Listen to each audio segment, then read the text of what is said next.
Hello everyone, welcome to the Summer Live series that I am doing every other Wednesday here at 8 p.m. Eastern Standard Time on my social media platforms.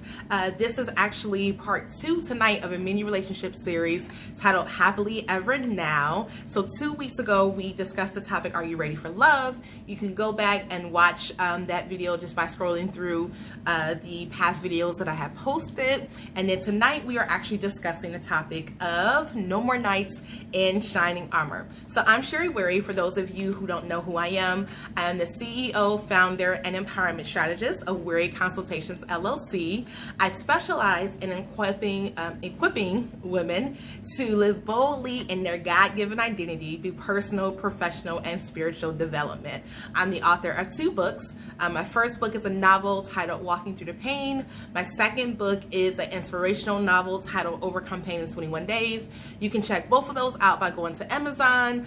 They're available in print and ebook formats, or you can go to my website, which is sherryweary.com, to get more information, not only about the books, but about the services I offer, updates, and everything in between that I share on my website. So let's go ahead and let's jump right into the material for tonight's discussion. So again, the title is for tonight's discussion is No More Nights in Shining Armor. And the inspiration for the title of this video actually came from a video that I saw on the page of Carissa Hodges. You should check her out. She is an awesome, powerful preacher, life coach, empowerment speaker, just so much that she offers, business coach and more. And so you can definitely check her out. You can follow her at Carissa Hodges on Instagram and Facebook as well. But a few weeks ago, she posted this video on Instagram. And so in the video, she talked about this whole concept of no more nights in shining armor. And I'll go into a little bit more detail of that later on in this post. But that's where the inspiration for the title came from. But I'm going to be coming from a slightly different angle than what she discussed in her video that she posted. If you're interested in seeing that video, you should totally check it out. It's only about 1.5 minutes long, so like 90 seconds. I did post that on my Facebook page and on my Instagram page, so you can just check out the most recent post that I posted today. Okay, so first reason why, ladies, we don't want any more nights in shining armor is because we want to save ourselves. You want to save yourself. You want to be your own hero. You want to wear your own cape and not wait for a man, whether that's a significant other, a husband, whatever, to come and to save you and to rescue you. Is that whatever it is that you would like to accomplish, the goals that you would like to meet, the things that you would like to overcome, you can start doing those things now. You don't have to wait and put your life on hold and be stagnant just because of the fact that you're not in a committed relationship, or you're not dating someone, or you're not married yet. You know, when you think about having a significant other, being in a committed relationship, being married, your husband or boyfriend or whoever, they should be an addition to what you have, not all that you have. I'm going to say that one more time. Your husband or significant other should be in addition to what you have, not all that you have, because you're working on building your own empire. You're working on improving yourself. You're working on being your best self. You're working on, again, improving and growing in the areas that you would like to grow in, and not waiting for a man to come along in order to do that. You know, one example of that would be finances. Money is one of the most common issues when it comes to why individuals have relational conflict, why there's issues in marriage, and even why some people actually end up in divorce court. And so why not get a head start by working on that right now? You know, let's say if you have a decent credit score, let's say if you're, you know, around the 750 range, that's decent. But take the time to work on getting like an 800 or even higher now. Don't wait until you're married to begin to work on your credit and to improve your credit then. Let's say if you have, you know, just a couple $100 saved up. Work on increasing your savings now and get a couple $1,000s set up. Work on getting your first month of expenses saved. Then once you get your first month, work on 3, and then 6 months and a year. If you're already at 6 months, work on getting a year of your expenses already saved. And then if you have that done, work on getting 2 years, even 3 years of expenses. You never know what life is going to bring. Work on starting a college fund or entrepreneurship fund, you know, for your children now. You know, start saving up for the dream wedding that you would like to have right now. Start saving up for the home that you would like to purchase now. Don't wait until you're in a relationship so that, again, you can be ahead of the curve. That's not to say that life is going to be perfect because of the fact that you have 2 years worth of expenses saved up or 6 months worth of expenses saved up. But what it does mean is that when you have those unexpected issues happen in life, is that you're more prepared. You're not going to be as caught off guard, as you would be if you had nothing saved at all. And let me say this, I know that right now we are in the midst of a global pandemic, and there are some individuals who are really struggling. And so my heart, my prayers, goes out to you. But I encourage you that even in the midst of your struggle, that you really be adamant about not making your situation worse than what it has to be. And just try to make as sound financial decisions that you can make considering the circumstances that you are in. And then once you have the opportunity to dig yourself out, you're not digging yourself out of a necessarily deeper hole than what you were already in. And then on the flip side, let me say, for those of you who are not struggling, don't let the media fool you. Everyone is not struggling right now in the midst of this pandemic. There are some individuals who are actually doing really well right now, who are not just surviving this pandemic, but who are actually thriving in the midst of this pandemic. There are some individuals where this pandemic has put them in position to even do better than what they were doing even before the pandemic unfolded. And so if that is you, don't be ashamed of where you are. Be thankful for the blessings and, what you're able to do. And just don't look down on other people, but don't be ashamed of where you are. Just look at where you can grow and how you can continue to build upon what you're able to do at this time. And so again, whether that's paying off debt, whether that's, again, having multiple savings funds, whether that's investing, whatever it is that you do, you want to make sure that you do that. And so this whole concept of saving yourself is that you're looking to come to the table with something to offer, right? And it's not to say that even, with getting in a marriage, or getting a husband that, in your marriage, that there won't be some upgrades that may come with that, right? It's not to say there's nothing wrong with even desiring someone who may be in a different or better financial status than you are. But what it does mean is that you're not expecting a billionaire and then your credit is absolutely in shambles, because again, you can still be in a financially sound place, even if you don't have millions of dollars in the bank yet. Again, this is just by managing and working off of a budget. This is by paying down debt, making sure that you're not just creating that budget, but living by that and just doing the best that you can and living below your means, not above your means. Okay. Second step. When it comes to, again, or second reason rather, why it's no more knights in shining armor, is that you want to stop looking for perfection. When you think about a knight in shining armor, this is this whole Disney idea, this fantasy or romance idea that comes out of play is that someone is coming to rescue you and they're perfect. They don't have any issues.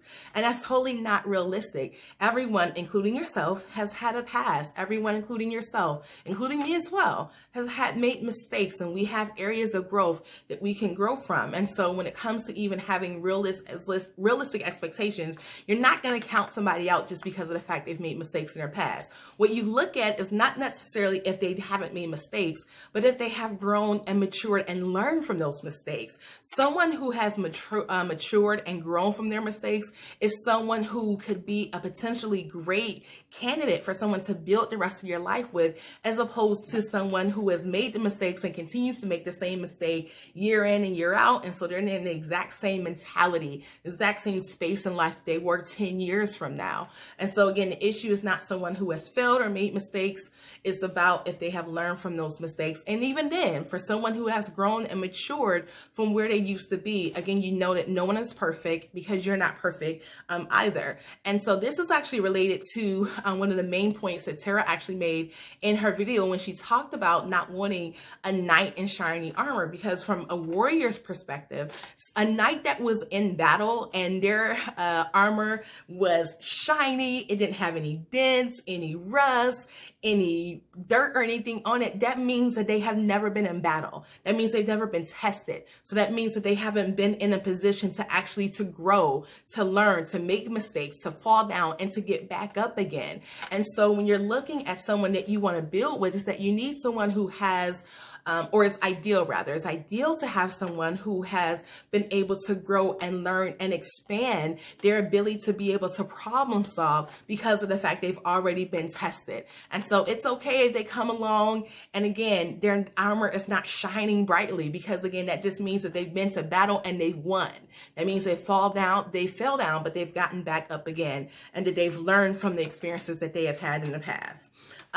Third reason why you don't want a knight in shining armor is because that totally prevents you from just having fun and just enjoying the moment. You know, when you think about even just when it comes to dating, it's that you want to make sure that you're having fun. You know, don't, within 2 seconds of a meeting, guys, start planning out the whole rest of your life and you don't even know his last name yet. Like, you already have the wedding, you have the venue, you have the name of the kids, all that and so forth and so on. And you don't even know the guy's last name yet. And so you want to just be able to enjoy the moment. And in having fun, you want to make sure that you are not giving husband benefits to someone that you are just dating or someone who is just your boyfriend. It's that there should definitely be some boundaries in place when it comes to things that you would do for your husband, things that you would do for your boyfriend, and things that you would do for people you're dating, and things that you won't do for someone who you're just dating, things that you won't do for someone who is just your boyfriend, things that you won't do for someone until they actually are committed to you and you all are in a marriage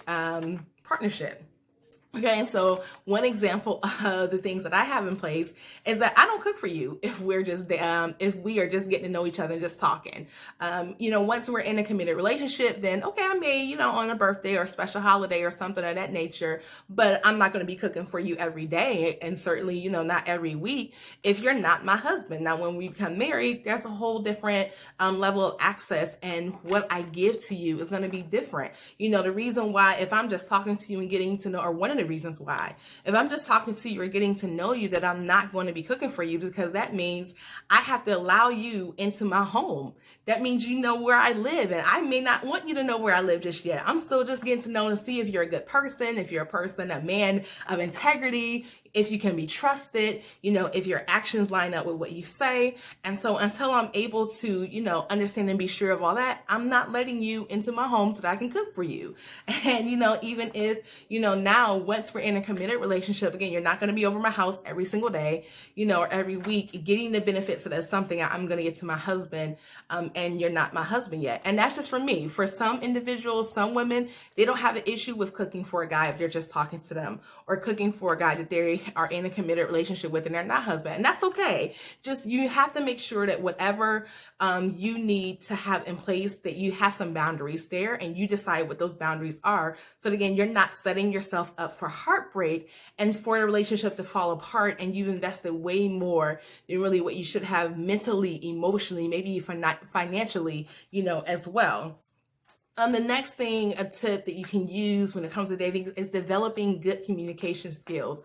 Being able to talk out just what you expect and what you're thinking and how you're feeling. If something bothers you, just go on and say it. But then the other part is also, when it comes to this communication, is that also comes from a place of emotional wellness, and being able to navigate how to interact with someone else who has maybe a different opinion. Because sometimes the issue or the offense can come from a misunderstanding, not because that person actually had malintent.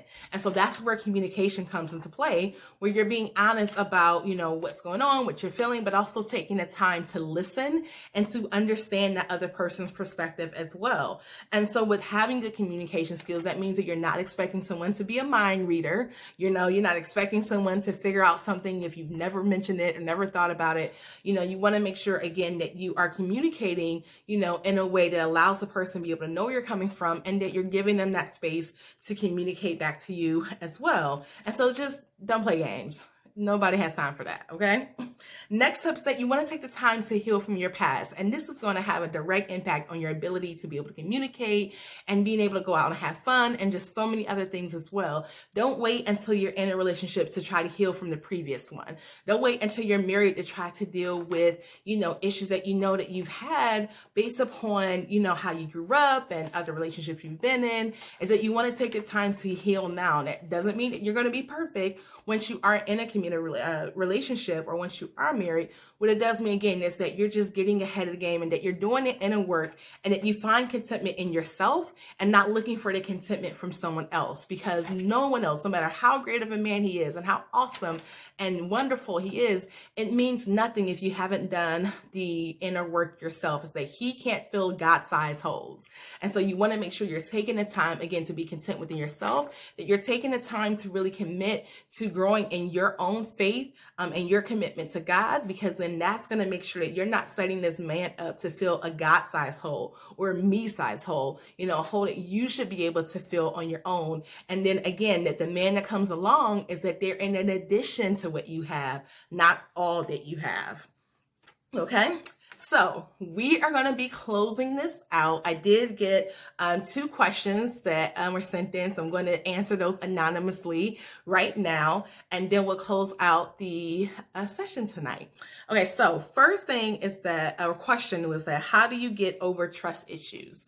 So let me first say is that with having trust issues is that you have to look at what the root of that is. You have to be honest about the fact of what happened, and be honest about just not only who were the players in it, but how it made you feel, the impact that all of that's had. And so you have to be honest about the root of it first. Where is it coming from? Is the trust issues because of the fact you didn't have good relationships with your parents growing up? Is it trust issues is because you had experienced a lot of rejection and abandonment after making yourself very vulnerable in relationships with other people, whether that was as a child, as a youth, or even as an adult? You have to get to the root of it first. Once you get the root, that's when you can start the process of healing and getting the appropriate support that you need. That may even mean going to counseling to work through those issues, because even though it may not be your fault and there were circumstances that happen outside of your control that put you in a situation where now your survival tactic was now having trust issues, is that now as an adult is that you have the opportunity to be able to heal from that. And so you want to do the inner work first, is that you can't expect, or let me say you can't, it's not ideal for you to expect another relationship to heal your trust issues when that's something that you have to do internally first. Like that person who's coming in to play now, may not have had anything to do with what happened with you as a child, and you probably didn't even know them back then. And so you don't want to put the burden and responsibility for them to heal something that they were not even a part of. And so you want to make sure that you're doing the inner work yourself. And then another reason why you want to also make sure you're not looking for another man or a new relationship to heal your trust issues is that if you haven't dealt with the root of why you have the trust issues, is that now out of your own hurt, out of your pain, you're attracting, or you're more likely to attract individuals who have the same behaviors and tendency that are actually going to exacerbate your pain. So long story short, get to the root of it, identify what the root of it is. What was the first incident or first relationship or first experience? And it doesn't have to be a romantic relationship. It could totally be with family members or something else that the root of your trust issues you actually came out of. And so once you know the root, you get the appropriate support to work through that. You're honest about the impact that that had, and you heal within yourself first. And then now out of a more whole or heal perspective, you're now able to attract the relationships with people who are less likely to have these tendencies that are going to cause you to now actually reinforce those trust issues instead. All right, second question is, men are intimidated by my independence. What do I do? So let me first say, this is a 2-part answer, is that first, if he's intimidated by your independence, he's not the right one. He may not be the right one, so just move on. That's my short answer. Longer answer is that let's make sure that it's your independence that the men are intimidated by, and not the fact that you're pushing people away. It's one thing to be independent, it's another thing to be closed off. It's another thing to have really a manifestation of trust issues, because in some ways, I believe that independence can be birthed out of trust issues. And so you can have the persona or the look of success, but really that success is really rooted and grounded in the fact that you didn't trust, you don't trust people because of the fact that you've experienced a lot of rejection and abandonment. And so, is it your rejection? Is it your unhealed pain that really is pushing people away, or is it really your independence? And again, if it's your independence, then that may not be the right guy for you. It really isn't. Like, there are men out there who are more than confident in who they are, and their manhood, their masculinity is not intimidated by your success. They actually love to see it. They will celebrate you and be behind you and be beside you and cheer you on. And so don't think that all men have that issue. There are healthy men who are emotionally available, who would not be intimidated by your independence. Now, again, if your independence is rooted in unhealed pain or rejection or abandonment, and that projection onto other people is what pushing them away, you got to take the time to do the inner work. Okay, so those are the only 2 questions that I have. If you have questions that you would like to me to answer anonymously in my next broadcast, you can just email me at sherry@sherrywary.com. If you have any thoughts, questions, any other perspectives about the information that we discussed tonight, you can put it right there in the comments. I would love to hear from you. Make sure, for those of you who are watching this on YouTube, that you like and subscribe to my channel, and those of you who are watching my other platforms as well, so you can check me out on YouTube. Make sure you like and subscribe so that you will not miss any of the content that I upload. You can follow me on Instagram and Twitter at Sherry_Wary. You can follow me on Facebook, on my Facebook business page at Sherry C. Wary. And then my website is sherrywary.com. So thank you all so much for joining me. I look forward to seeing you all next time. And I hope that you have an amazing evening, an amazing week. And I look forward to seeing you all soon. All right, take care. Bye.